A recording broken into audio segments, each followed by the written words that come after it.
অরুণ দে স্মৃতি পরিষদ পক্ষর দাদাঙ্ক চতুর্থ শ্রাদ্ধবার্ষিকী অনুষ্ঠিত হয়ে যাইছি। খটিখিয়া ও শোষিত বর্গর প্রকৃত নেতা লে অরুণ দে। দার্শনিক কার্ল মার্কসଙ୍କ সমাজবাদ নীতিକୁ ସେ କିଭଳି ଲୋକଙ୍କ ପାଖରେ ପହଞ୍ଚାଇ ସେହି ଲୋକଙ୍କୁ ସମାନ ଅଧିକାର ଦେଇପାରିବେ ଓ ସେଥିପାଇଁ ସାଲିସବିହୀନ ଆନ୍ଦୋଳନ କରିବା ପାଇଁ ଅରୁଣ ଦେ ନିଜ ଜୀବନକୁ ଉତ୍ସର୍ଗ କରି ଦେଇଥିଲେ। ଅରୁଣ ଦେ ସ୍ମୃତି ପରିଷଦ ଆନୁକୂଲ୍ୟରେ ଶନିବାର ସ୍ଥାନୀୟ ସିଦ୍ଧି କଲ୍ୟାଣ ମଣ୍ଡପରେ ଆୟୋଜିତ ଚତୁର୍ଥ ଶ୍ରାଦ୍ଧବାର୍ଷିକୀରେ ଉଦ୍ବୋଧନ ଦେଇ କେରା ବିଶ୍ୱବିଦ୍ୟାଳୟର ପ୍ରଫେସର ବିଷ୍ଣୁ ମହାପାତ୍ର ଏକଥା ଉଲ୍ଲେଖ କରିଛନ୍ତି।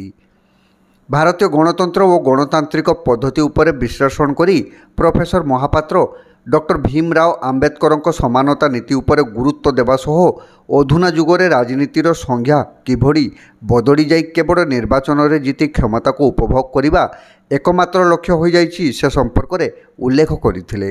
କେବଳ ନିର୍ବାଚନୀ ରାଜନୀତି ନୁହେଁ ବରଂ ଦୀନ ଦୁଃଖୀ ଦଳିତ ନିଷ୍ପେଷିତ ମଣିଷ ପାଇଁ ପ୍ରତିବାଦର ସ୍ୱରକୁ ଶାଣିତ କରୁଥିବା ବ୍ୟକ୍ତି ଓ ସଂଗଠନ ଜଣେ ରାଜନୈତିକ ଅନୁଷ୍ଠାନ ବୋଲି ଉଲ୍ଲେଖ କରିଥିଲେ। ଗଣତାନ୍ତ୍ରିକ ବ୍ୟବସ୍ଥାକୁ ନଷ୍ଟ କରୁଥିବା ସଂଗଠନ ଓ ନିଜର ଦର୍ଶନକୁ ଲୋକଙ୍କ ଉପରେ ଲଦି ଦିଆଯିବାର ହୀନ ଉଦ୍ୟମକୁ ବିରୋଧ କରାଯିବାର ଆବଶ୍ୟକତା ରହିଛି ବୋଲି ଶ୍ରୀ ମହାପାତ୍ର ଏହି ଅବସରରେ ଉଲ୍ଲେଖ କରିଥିଲେ। ସମ୍ମାନିତ ବକ୍ତା ତଥା ମା ଘରର ଅଧ୍ୟକ୍ଷା ଋତୁପର୍ଣ୍ଣା ମହାନ୍ତି ସ୍ୱର୍ଗତ ଅରୁଣ ଦେ ସଂଗ୍ରାମୀ ଜୀବନ ଓ ନିଷ୍ପେଷିତ ମହିଳାଙ୍କ ଦୁଃଖ ବୁଝିଥିଲେ। ତେଣୁ ସେ ବାଲେଶ୍ୱର ଜିଲ୍ଲାରେ ମା ଘର ସଂଗଠନକୁ ଅନେକ ସାହାଯ୍ୟ କରିଥିଲେ।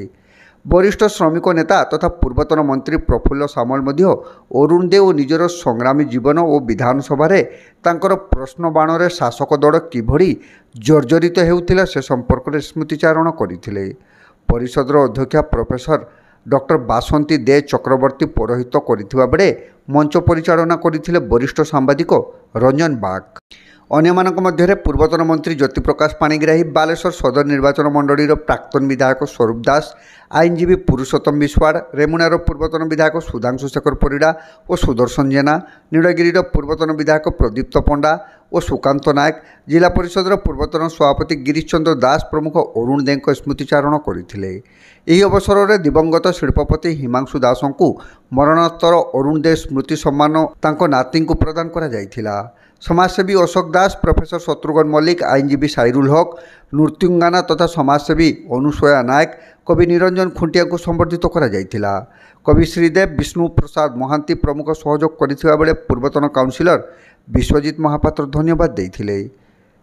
କାର୍ଯ୍ୟକ୍ରମରେ ବିନୋଦ ଜି, ଅଭିଜିତ ଦାସ, ଭୋଳାନାଥ ବେହେରା, କୈଳାସ ସେଠୀ, ମନୋଜ ରାଉତ, ସନ୍ଧ୍ୟାରାଣୀ ଜେନା, ରାଜଲକ୍ଷ୍ମୀ ଚାଟାର୍ଜୀ ଏବଂ ଧୀରେନ ନାୟକ ପ୍ରମୁଖ ସକ୍ରିୟ ସହଯୋଗ କରିଥିଲେ। ପୂର୍ବାହ୍ନରେ ଅରୁଣ ଦେଙ୍କ ମଲ୍ଲିକାଶପୁର ବାସଭବନ ଏବଂ ଓଟି ରୋଡ଼ରେ ଥିବା ତାଙ୍କର ପ୍ରତିମୂର୍ତ୍ତିରେ ସାମୂହିକ ମାଲ୍ୟାର୍ପଣ କରାଯାଇଥିଲା।